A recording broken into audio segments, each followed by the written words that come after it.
With us now, NewsNation senior national security contributor, retired Lieutenant General Richard Newton. General, always good to see you, sir. Let's start with what I was talking about with our correspondents earlier, the withdrawal of 5,000 troops from Germany. Now, there's a senior Pentagon official told NewsNation EU allies have, quote, not stepped up when America needed them.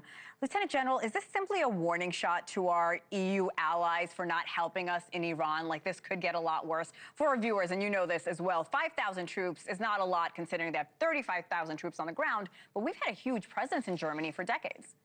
We have, Hannah. Good morning. I was a kid there back in the mid-'60s when my dad was stationed there with United States Air Forces in Europe. So I experienced that as a family member. And what we're talking about here is, well, 5,000 troops is significant. It's one U.S. Army combat brigade. We have about 85,000 troops in Europe. The largest military hub of the United States forces is actually in Germany, which is about 36,000 troops. So it is significant. And actually, what my understanding is that we take out 5,000 troops. That'll be about at the pre-Ukraine invasion by Russia level. But nonetheless, I think the only winner here, frankly, is Vladimir Putin. Because it does show another crack in the relationship between United States and our NATO allies, when at a time I believe we ought to be strengthening those relationships and so forth. But we'll see.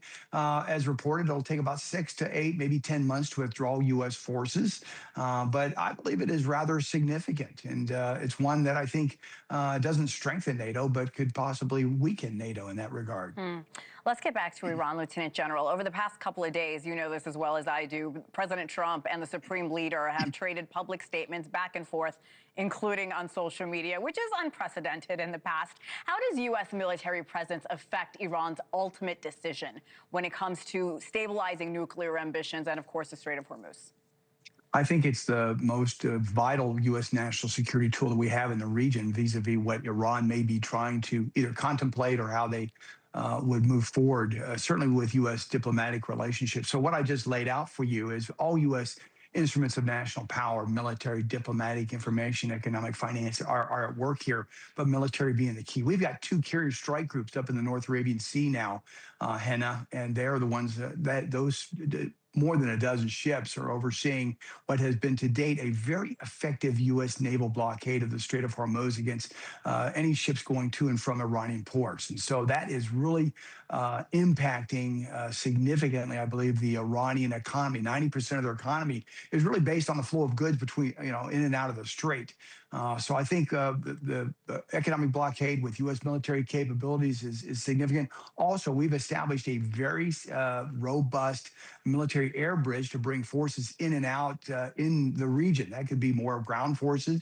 U.S. Army forces could be Marine forces and also air power forces as well.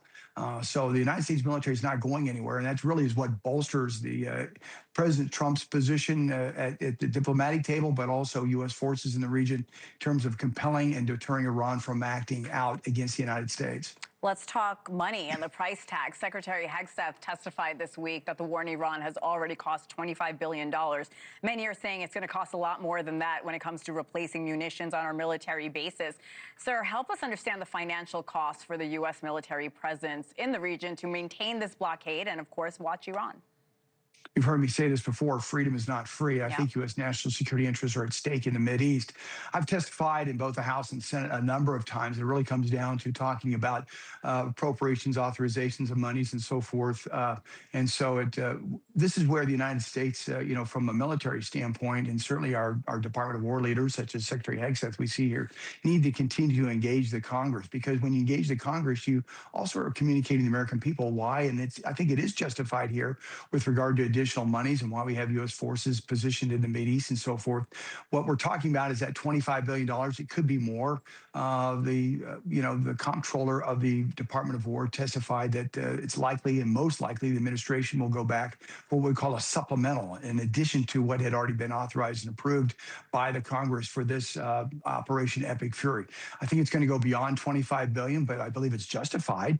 But I also think it's most justified that the administration go to the Congress, ask for this additional monies, explain why it's needed, and so that the American taxpayer understands what their monies are putting forward in terms of the Mideast in this case. Thank you for watching. Subscribe below and download our NewsNation app right now on your phone, and you will get fact-based, unbiased news for all Americans.